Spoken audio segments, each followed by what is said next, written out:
Football Factory. Bonsoir mesdames, bonsoir messieurs, merci de nous retrouver dans Football Factory avec une production de Newscom. Il y a Alia Alama Bangoura à la réalisation, au montage, c'est Abdoulaye Kamara à la caméra, Mohamed Amin. Merci de nous rejoindre une nouvelle fois. Dans une émission, nous allons parler du derby guinéen, le match le plus attendu de la saison. L'association sportive de Kaloum a joué contre le Orea AC le dimanche dernier au stade du 28 septembre. C'était un match en retard de la 18e journée. Le match a tourné en faveur du champion guinéen, un titre qui s'est imposé 3-2 dans un match où nous avons eu 5 buts. L'équipe de Kaloum a certes dominé, mais a manqué de réalisme. Comment le club de Matam s'est imposé? Quelles sont les réactions d'après-match? Et que dit-on de l'arbitrage de la rencontre? La réaction des supporters, c'est dans un instant dans cette émission avec une production de Newscom. Bienvenue dans cette nouvelle émission Football Factory, version télé. Une nouvelle fois, bonsoir. Nous allons démarrer cette émission par la Coupe d'Afrique des Nations 2019. La prochaine édition qui va se jouer en Égypte du 19 juin jusqu'au 21 juillet. La CAN a 24 équipes. La Guinée est qualifiée et logée dans le groupe B après le tirage au sort en compagnie du Burundi, du Madagascar, mais aussi des Super Eagles du Nigeria. Une Coupe d'Afrique des Nations qui verra l'arbitrage vidéo utilisé par la Confédération africaine de football à partir des quarts de finale. Que pensent les Guinéens par rapport à cette annonce de l'instance dirigeante du football africain? Voici leur avis par rapport à l'utilisation de la VAR à la CAN 2019. Je pense que c'est une très bonne chose, vu aujourd'hui que si nous revenons un peu sur toutes les grandes compétitions dans le monde, à savoir la Ligue des Champions, la Coupe du Monde, aujourd'hui, toutes ces compétitions sont dotées aujourd'hui de ce système. Donc si la Confédération africaine de football pense aujourd'hui à instaurer VAR à la prochaine Coupe d'Afrique des Nations, je pense que c'est une très bonne chose. Ça peut éviter quelques désagréments, surtout que l'arbitrage africain aujourd'hui est indexé du doigt. Écoutez, je pense que c'est une très bonne chose qui va aider non seulement le corps arbitral, mais aussi l'ensemble des acteurs du football. On était tous sceptiques à l'arrivée de la VAR, mais depuis la Coupe du Monde et les différentes compétitions dans lesquelles elle a été expérimentée, on se rend compte qu'il y a énormément d'avantages à utiliser la VAR parce qu'elle permet plus d'équité dans le football, même si effectivement il y a quelques arrêts qui peuvent paraître un peu dérangeants pour les uns et pour les autres, qui peuvent un peu influencer sur le dynamisme du football. Mais si la VAR permet de rendre justice, si la VAR permet plus d'équité, je pense que c'est une très bonne chose, d'autant plus qu'on l'a déjà expérimenté avec la Ligue des Champions, avec le CHAN également. Donc il est important que la CAN également puisse bénéficier de cette technologie. Maintenant, ce sera une très belle chose pour moi, à mon avis en tout cas, en ce qui concerne cette Coupe d'Afrique des Nations. J'approuve l'arrivée de la VAR, même si au départ j'étais assez sceptique. Moi, avec la VAR, je n'ai toujours pas apprécié. Je sais ce que j'ai dit. Qui comprend le football, que le football est venu avec c'est-à-dire la nature s'est imposée, s'est impliquée dans le football.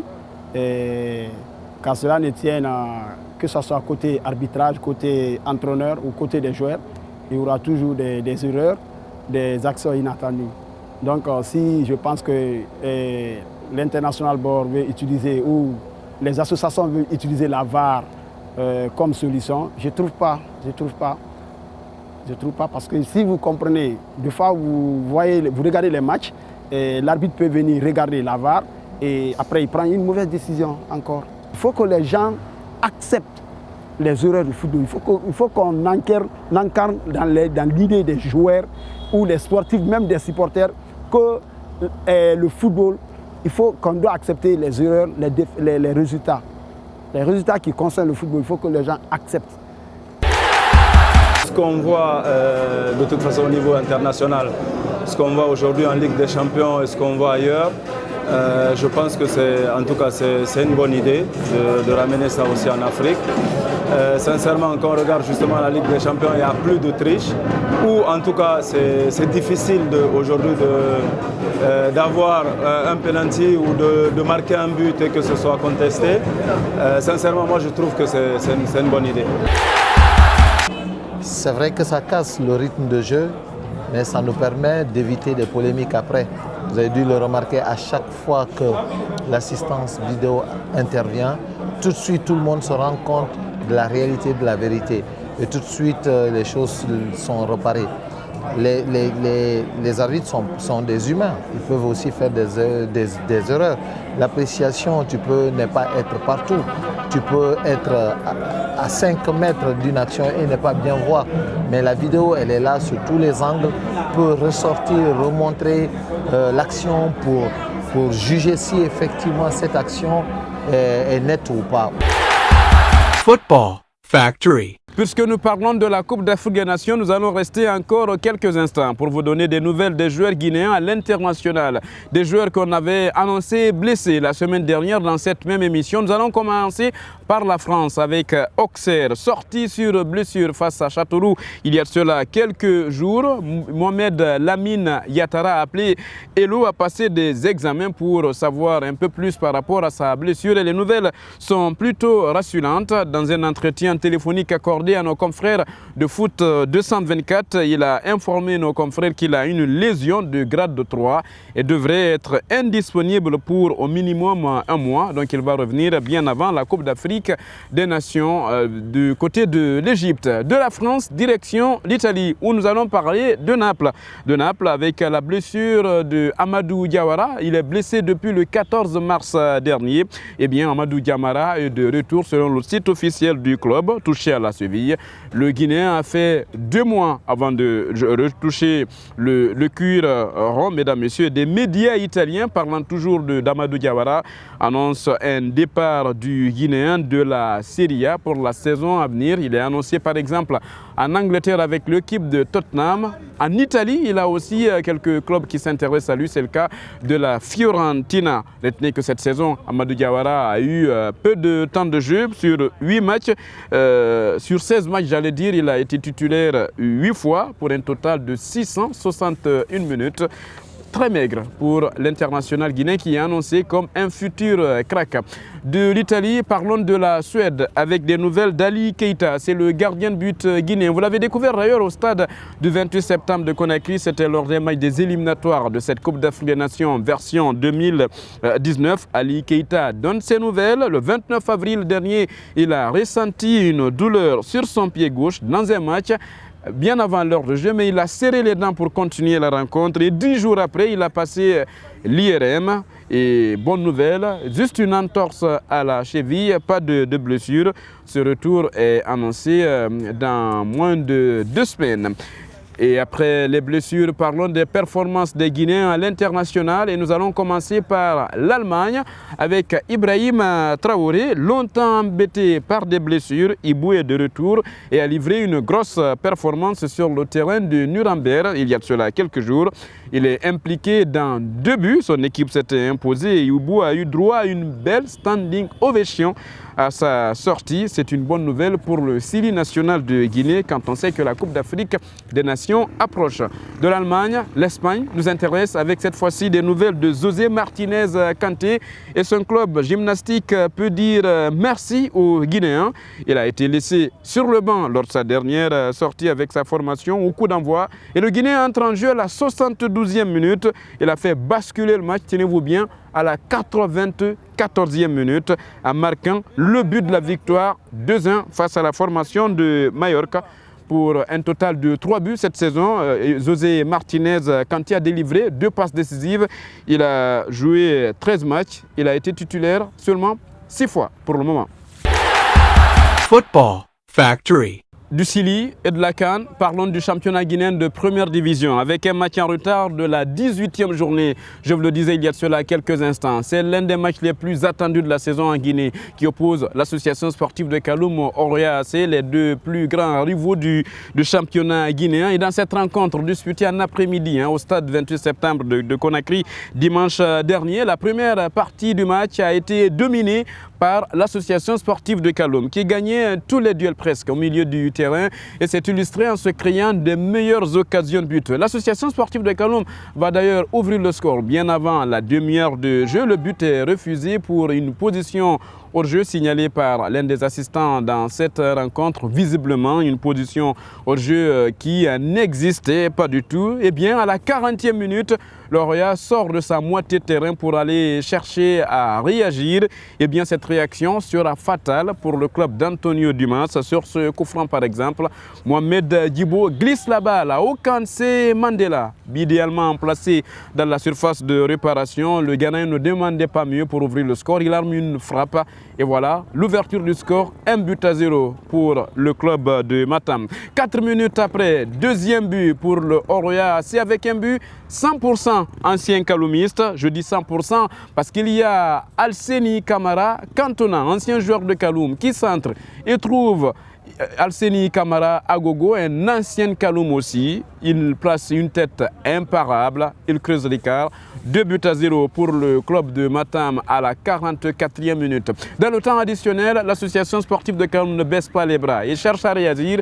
Et dans cette réaction, il y a un penalty qui est obtenu après une faute de main dans la surface de réparation. C'est Sekou Kamara qui a beaucoup embêté Moussa Kamara dans cette rencontre qui s'en charge. Il exécute la sentence et d'un contre-pied parfait, vous le voyez, il réduit le score à 2-1 à la mi-temps dans cette rencontre. En seconde période, les entraîneurs donnent des consignes, mais l'association sportive de Kaloum affiche presque le même visage avec assez de pression et se montre très percutant sur les côtés en se créant encore des occasions. Mais c'est le Oroya qui va aggraver le score à la 71e minute. Coup franc une nouvelle fois obtenu par le club de Matam. Cette fois-ci, pas du tout décomposé. Brefo Mensa envoie la balle sous la barre transversale. Conséquence, troisième but pour cette équipe de Matam. Le gardien de but de l'association sportive de Kaloum ne peut que constater les dégâts.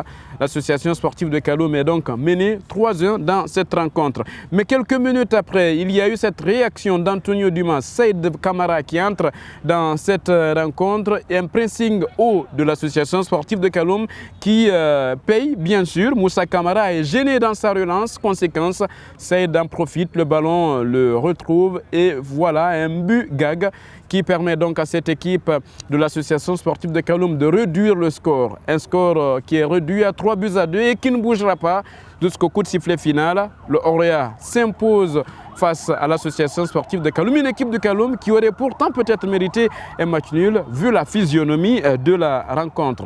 De la joie, de la déception, il y en avait un peu partout dans cette ambiance après-match. Voici une compilation de quelques images de Mohamed Amin Kamara et d'Abdoulaye Kamara juste après le coup de sifflet final.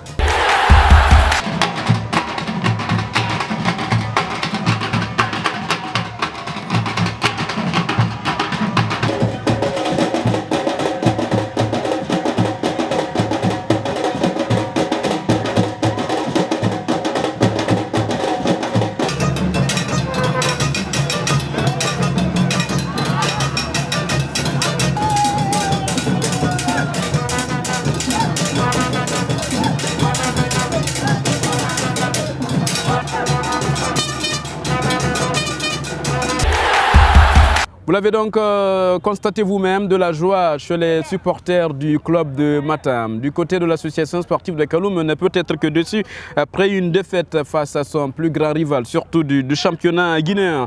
Qu'est-ce qui explique cette victoire du club de Matam? Dans sa réaction d'après-match, Didier Gomes Darosa parle d'expérience qui a dominé dans cette rencontre, mais il ne manque pas aussi d'éloges à cette équipe de Kaloum. Oui, dans la douleur, comme toutes les victoires, hein, vous savez, je crois qu'on a vu un Kaloum qu'on n'avait pas vu contre Afia quand ils ont perdu le match à 4 jours. Ce n'était pas la même équipe, ce n'était pas la même motivation. Donc nous, il faut qu'on fasse preuve de beaucoup de lucidité, beaucoup de maturité.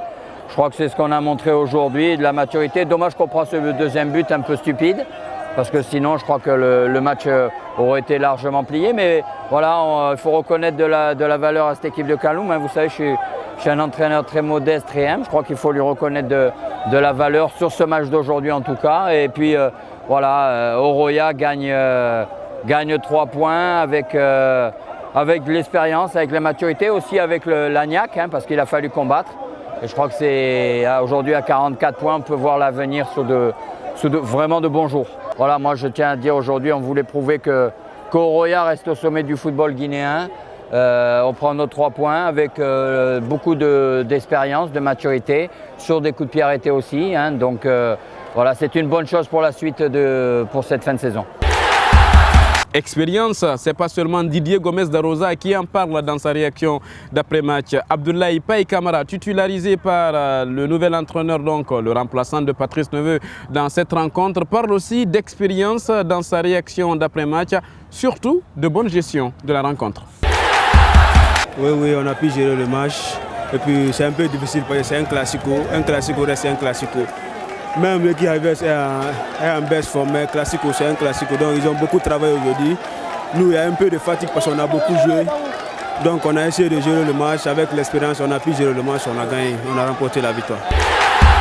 Football Factory. Il était dans ce match, il n'a pas marqué, mais il s'est fait remarquer par quelques appels de balles face à une défense de l'association sportive de Kaloum qui a essayé tant bien que mal de le gérer. Je parle bien de Boniface Abba, lui qui est l'artisan de la récente victoire du club de Matam en déplacement au stade Fodefissa de Kindia. C'était face au Gangang FC de Kindia. Boniface Abba nous parle de résultats qui a beaucoup aidé et qui va beaucoup aider au club de Matam dans sa course pour un nouveau titre de champion de Guinée. Oui, je pense que c'était ça le plus important, la victoire. Et bon voilà, on l'a fait. Donc on n'a qu'à essayer de préparer les matchs à venir. Et bon voilà, on sait que AS Kaloum, quelle qu'en soit leur position dans le tableau, c'est un club phare de la Guinée. Et donc on ne va rien lâcher. Et bon, je pense que le résultat là nous a bien aidés. Voyons à présent les réactions d'après-match chez l'association sportive de Kaloum, le Bing Bing donc, qui a été battu. Nous allons démarrer par Antonio Dumas, c'est l'entraîneur brésilien de cette équipe de Kaloum. Il nous parle de jeunesse de l'association sportive de Kaloum qui aurait peut-être impacté sur la prestation de ses joueurs. Sinon, en termes de possession, en termes d'occasion de but, son équipe a bien su se créer devant le Royal AC. C'est nous qui on a commandé le match, même 70% du match, c'est à notre équipe. Qu'est-ce qu'ils ont fait là? Bonne équipe, vraiment, mais ils ont marqué le but seulement. Coup franc, autre coup franc, une autre équipe qui a commandé le match. Mais le football, c'est comme ça. Donc, notre équipe, c'est une équipe vraiment jeune, une équipe de joueurs de 16 ans. On regarde le Pires là. Elle a 16 ans, nous avons le petit là qui joue l'équipe de 17 qui est Blaise, nous avons Fodé, autre joueur de 16 ans. C'est une équipe très jeune, c'est une équipe d'avenir. Avec 2, 3, 4 jours le maximum, on peut devenir une équipe très forte. Vous le voyez à l'écran, mesdames, messieurs, il s'agit de Sekou Kamara, appelé Banyan. C'est le capitaine de cette formation du club kaloumiste. Il a été l'un des buteurs dans cette rencontre sur penalty. D'un contre-pied parfait, il a réduit le score bien avant la mi-temps. Dans sa réaction d'après-match, il nous parle de manque de réalisme qui a manqué à sa formation. Sinon, son équipe aurait pu l'emporter face au Royal AC.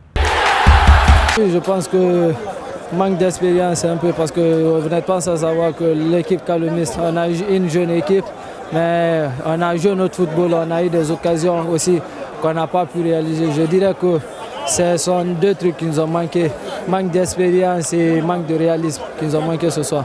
Oui, on pouvait prendre le dessus sur le horaire parce que normalement le score est de 3 buts partout parce qu'en première mi-temps on a inscrit le premier but que l'arbitre nous a refusé, mais bon, qu'à cela ne tienne, on va continuer à travailler encore parce qu'il nous reste encore 4 matchs.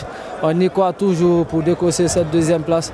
Donc on va essayer de bosser encore plus dur pour atteindre l'objectif fixé. Je vous le disais au sommaire, mesdames, messieurs, nous allons parler arbitrage de cette rencontre Oroya, association sportive de Kaloum, disputée au stade 28 septembre de Conakry. En match en retard de la 18e journée du championnat guinéen de première division. Comment l'arbitrage a été vu par certains de nos confrères? Nous avons interrogé Selou Tata Diallo juste après le coup de sifflet final. Pour lui, il n'y avait pas de concordance entre le référé central et ses assistants. Il n'y avait pas de concordance entre en fait, les décisions de l'arbitre central et les décisions de ses arbitres de touche. À chaque fois, il y avait quand même des décisions contraires. À chaque fois, parfois c'est l'arbitre de touche qui lève le fanion pour un hors-jeu alors que l'arbitre lui il siffle une faute. Donc c'est vrai que ce n'était pas harmonieux. Bon, l'arbitrage quand même n'a pas été à la hauteur des matchs comme ça. Avant de terminer cette émission, mesdames, messieurs, on reste toujours avec ce dossier arbitrage dans cette émission, mais cette fois-ci avec l'avis de Didier Gomes d'Arossa. Son équipe s'est imposée 3-2 devant l'association sportive de Kaloum. Interrogé là-dessus par notre équipe qui était présente donc sur place, Didier Gomes d'Arossa, l'entraîneur du Oroya, parle d'arbitrage équilibré dans cette rencontre. Un but refusé pour nous, il y a un but refusé pour Kaloum, donc voilà, ça s'équilibre, je n'ai même pas vu les images. Je crois que globalement, il a plutôt bien tenu le match. Donc voilà, on ne va pas parler des arbitres. Voilà, moi je tiens à dire aujourd'hui, on voulait prouver qu'Oroya reste au sommet du football guinéen. Avant de terminer cette émission, mesdames, messieurs, jetez un petit coup d'œil sur le classement du championnat guinéen de première division. Vous le voyez à l'instant même, le Oroya est leader et conforte sa place avec 44 points. L'association sportive de Kaloum, après cette nouvelle défaite, totalise 30 points. Le club olympique de Koya aussi a 30 points. Une équipe qui est assurée de se maintenir en première division pour la saison à venir. Et au bas du tableau, le Fellow Star Olabé qui a perdu face au Satellite 3-0 reste bloqué à 23 points. Le Gangan FC de Kilia qui a été battu à domicile par le Oroya AC à 20 points. Et le dernier du classement reste toujours évidemment la formation de Renaissance Football Club. Eh bien, si les choses n'évoluent pas, cette équipe va tout droit en deuxième division. Voilà, mesdames, messieurs, comment on se quitte compte de ce nouveau numéro de Football Factory avec une production de Nuscom. Merci de l'avoir suivi. J'espère vous retrouver très bientôt avec de nouvelles aventures football guinéen, en vous apportant aussi de très bonnes nouvelles. Restez connectés sur notre chaîne YouTube Football Factory TV pour retrouver toutes nos productions, toutes nos émissions sur le compte Twitter ou encore sur la page Facebook pour suivre en temps réel l'actualité du football guinéen. C'est un plaisir, mesdames, messieurs. Ali Alama Bangola était à la réalisation. Mohamed Max vous a proposé toutes ces interviews que vous avez suivies dans cette émission. Ibrahima Soriso, Sega Diallo à la coordination générale. Merci à toutes et à tous. Nous vous souhaitons un très bon Ramadan, que Dieu exauce nos prières et accepte nos pardons.